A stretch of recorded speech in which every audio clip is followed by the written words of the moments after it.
السلام عليكم ورحمة الله وبركاته. بسم الله والحمد لله والصلاة والسلام على رسول الله وعلى آله وصحبه ومن والاه وتبعه بإحسان إلى يوم الدين وسلم تسليما كثيرا. أيها الكرام، يتجدد بكم اللقاء في مواصلة بيان المسائل المتعلقة بباب الإيمان، وإن شاء الله لعل هذه الحلقة الأخيرة ستكون في هذا الباب، باب الإيمان، في بيان مسائل باب الإيمان إن شاء الله. Ya, Assalamualaikum warahmatullahi wabarakatuh. Setelah tahmid dan salawat, boleh menyampaikan alhamdulillah kita dipertemukan kembali ya dalam channel ini, dan masih sekitar permasalahan yang berkaitan dengan keimanan. Dan insyaallah pertemuan ini merupakan pertemuan terakhir dalam pembahasan masalah-masalah keimanan.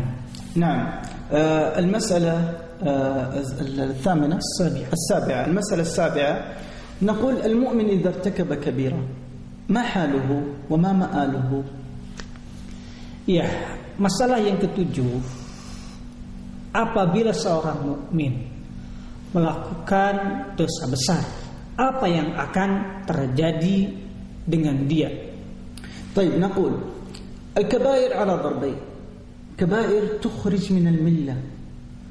Nah, beliau menyampaikan bahwa dosa-dosa besar itu terbagi pada dua bagian. Yang pertama, menyebabkan seseorang keluar dari agama, dari millah. فإذا كانت هذه الكبيرة ارتكب المؤمن كبيرة تخرجه من الملة فقد خرج من الملة إذا لم يتب ويرجع إلى الله سبحانه وتعالى. مثل ماذا؟ كبيرة الشرك بالله، كبيرة السحر إذا تضمن شركا والعياذ بالله. نعم. Ya, apabila seseorang melakukan dosa besar dan ini membuat dia keluar dari agama, maka dia harus berarti benar-benar keluar dari agama Islam dan harus kembali bertaubat dengan kembali masuk pada agama tersebut. Dan misalnya ketika seorang mukmin melakukan dosa besar, misalnya berbentuk syirik kepada Allah atau berbentuk misalnya sihir. Nah, amma idza irtakaba kabiratan la tukhrijuhu min al-millah كالزنا والعياذ بالله وعقوق الوالدين والربا، عاذنا الله وإياكم من ذلك، فإن هذا لا يخرجه من الملة، فهو مؤمن، ما زال مؤمن ولكن نقص إيمانه، فهو تحت مشيئة الله، فهو إن شاء عفى عنه وإن شاء عذبه وعاقبه ومستحق للعقاب ولا يظلم ربك أحدا. Ya, yang kedua adalah dosa-dosa besar yang tidak menyebabkan seseorang keluar dari millah, dari agama. Ya, misalnya, naudzubillah min dzalik, misalnya zina, riba, atau mungkin riba, huququl walidain, kemudian durhaka pada kedua orang tua. Dosa-dosa besar ini orang yang melakukannya tetap dalam keadaan mukmin, tetapi naqasa imanuhu, imannya berkurang. Nah, hal seperti ini tentunya diserahkan kepada Allah. Menurut Allah, apakah Allah misalnya akan memaafkan dia ataukah Allah akan mengiqab dia? Idzan naqul al-mu'minu idza irtakaba kabiratan la yakhruju min al-millah illa idza kanat hadhihi al-kabirah tukhruju min al-millah.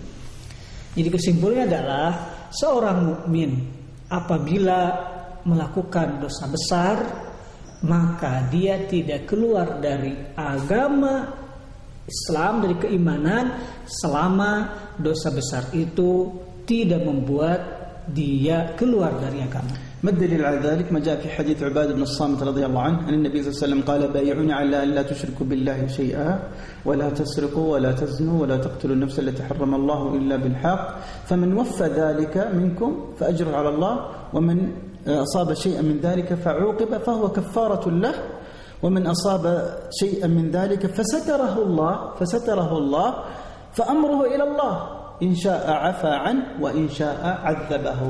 هذا في مرتكب الكبائر التي مثلا لا تخرج من الملة. نعم. Ya.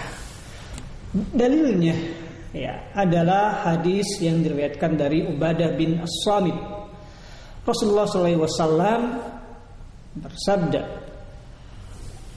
Tubay'uni ala alla tusyriku billahi syai'a, berbaiatlah kalian kepadaku untuk tidak mensekutukan Allah, juga tidak berzina, tidak mencuri, kemudian tidak membunuh orang yang Allah telah haramkan kecuali dengan yang hak.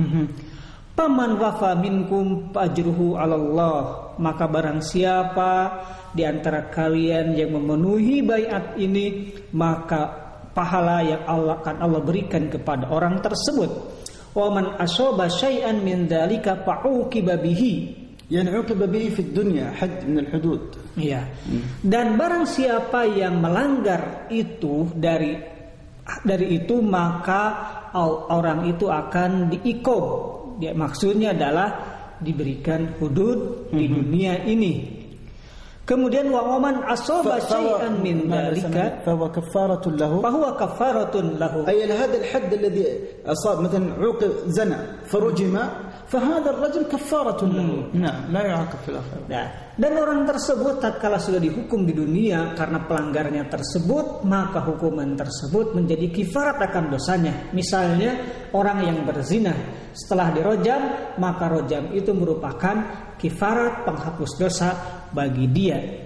Wa man asaba syai'an min dzalika fasatarahullahu alaihi fa amruhu ila Allah in syaa'a afa wa anhu wa in syaa'a 'adzabahu. يعني من زنى مثلا والعياذ بالله ولم يقام عليه الحد. نعم. ولم يقام عليه الحد فإن هذا أمره إلى الله إن شاء عفى عنه وإن شاء عذبه. نعم. Nah, misalnya beliau menyampaikan contoh, apabila seorang berzina kemudian tidak dihukum di dunia dengan aturan Islam, ya dirojam misalnya, maka urusannya adalah itu mutlak milik Allah. Andaikan Allah hendak misalnya memaafkan, maka Allah memaafkan orang tersebut. Wa in syaa'a 'adzabahu, dan apabila Allah menghendaki, Allah akan menyiksa orang itu. المسألة الثامنة ممكن. نعم، المسألة الثامنة نقول أن العاصي إنسان عصى، مؤمن عصى واستحق العقاب في الآخرة أن يدخل النار، فإن المؤمن لا يخلد في النار بما أنه مؤمن، وإن استحق دخول النار بسبب معاصي وكبائر عافانا الله وإياكم، فإن دخل النار لا بد أن يخرج منها المؤمن، فهو لا يخلد في النار. من يخلد في النار؟ الكافر الذي هو ضد المؤمن. نعم. Ya. Masalah yang ke-8, apabila seorang mukmin melakukan maksiat kepada Allah, ya, kemudian dia berhak untuk masuk neraka, maka orang itu tidak akan kekal di dalam neraka selama dia sebagai seorang yang beriman. ما الدليل على ذلك؟ ما جاء في حديث ابي سعيد الخدري رضي الله عنه ان النبي صلى الله عليه وسلم قال: اذا دخل اهل الجنه الجنه واهل النار النار فيقول الله عز وجل: اخرجوا من النار من كان في قلبه مثقال خردله من النار، قال: فيخرجون. هذا الشاهد. Ya, apa dalilnya? Dalilnya adalah hadis yang diriwayatkan dari Abu Sa'id Al-Khudri.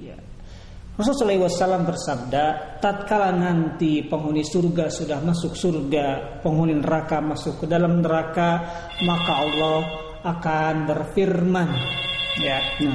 Allah berfirman, barang siapa yang ada di dalam hatinya ada mithqal habbatin min khardalin, ya, sebesar biji terkecil dari keimanan, akhrij.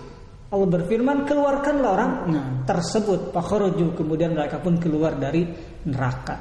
طيب، ما رأيكم الآن نختم مسألة الإيمان بمسألة أخيرة، ثمرات الإيمان. الله أكبر، الله أكبر، الله أكبر. الإيمان له ثمرات كثيرة وكبيرة، بل كل خير في الدنيا والآخرة إنما هو نتاج الإيمان وثمرة الإيمان. Iya, kita akan tutup, ya, masalah-masalah yang berkaitan keimanan ini dengan buah-buah atau hasil-hasil dari keimanan. Dan Masya Allah, ya, iman itu akan melahirkan buah-buah yang Masya Allah, yang sangat baik sekali bagi setiap orang yang memilikinya. أولا الله سبحانه وتعالى قد قضى وحكم أن الحياة الطيبة في الدنيا والآخرة إنما تكون للمؤمنين، وكلما ازداد إيمانك كلما طابت حياتك. Yang pertama adalah Allah Subhanahu wa taala berjanji akan memberikan hayat thayyibah, kehidupan yang sangat baik bagi setiap orang yang beriman, baik di dunia ataupun di akhirat. Semakin bertambah, setiap bertambah keimanan seorang, maka setiap bertambah kebaikan hidup orang itu. وليبشر المؤمن لأنه في حفظ الله في رعاية الله. الله سبحانه وتعالى قال إن الله يدافع عن الذين آمنوا ما تخاف. إذا حققت الإيمان فأنت في رعاية الله. إن الله يدافع عن الذين آمنوا. Iya, yang selanjutnya adalah kabar gembira bagi orang-orang yang beriman, bahwa Allah senantiasa menjaga orang-orang yang beriman. Innallaha yudafi'u anil ladzina amanu. Sesungguhnya Allah Subhanahu wa taala akan senantiasa menjaga orang-orang yang beriman. Oleh karena itu, maka bagi setiap orang yang beriman tidak perlu merasa takut dan cemas. والمؤمن يخوض في رحمة الله، الرحمة الخاصة. الله هو الرحمن الرحيم. الرحمن رحمة عامة بكل مخلوق، أما الرحيم فهو خاص بهذه الرحمة خاصة بالمؤمنين، وكان بالمؤمنين رحيما. Iya, yang selanjutnya adalah orang-orang yang beriman itu akan senantiasa diliputi oleh rahmat Allah. Allah itu memiliki sifat Rahman dan Rahim. Rahman itu adalah Allah berikan bagi setiap makhluknya yang beriman ataupun yang tidak beriman. Dan Rahim itu hanya Allah berikan kepada orang-orang yang beriman. Oleh karena itu, maka Allah berfirman bahwa innallaha bil mu'minina rahima wa kana Allahu bil mu'minina rahima. Ya, sungguhnya Allah itu Maha Rahim bagi orang-orang yang beriman. نعم. ثم في نهاية المطاف الثمرة العظيمة الكبيرة دخول الجنة والنظر إلى وجه الرحمن. جعلنا الله وإياكم من أولئك القوم يا الله يا كريم. Dan tentunya buah terbesar dari keimanan itu adalah masuk surga dan melihat Allah. Dan tentunya ini adalah buah yang sangat besar, yang sangat agung, keuntungan yang sangat besar. Semoga Allah Subhanahu wa taala menjadikan kita semua dari golongan itu, golongan yang masuk surga dan melihat Allah. بهذه المسألة نختتم مسائل باب الإيمان في 5 حلقات الحمد لله. لكن المسألة ليس أن نتعلم وأن تصلنا المعلومة وأن يصبح عندنا علم بهذا الباب، لا. المسألة أن نعمل بهذه المسائل وأن نحقق الإيمان حتى نفوز فوزا عظيما. Iya, berakhirnya pertemuan ini maka berakhir juga pembahasan tentang masalah-masalah keimanan, dan beliau mengingatkan kembali kepada kita semua bahwa yang kita harapkan dari pertemuan ini bukan hanya sekedar belajar dan menambah pengetahuan kita, tetapi tentunya agar dijadikan bekal kita untuk benar-benar kita amalkan. Insyaallah nalqakum fi sihhah wa afiyah wa iman. Assalamualaikum warahmatullahi wabarakatuh. Insyaallah kita dipertemukan kembali pada pertemuan berikutnya dalam keadaan sehat, afiah dan beriman. Wassalamualaikum warahmatullahi wabarakatuh. Allahu akbar. Masya Allah.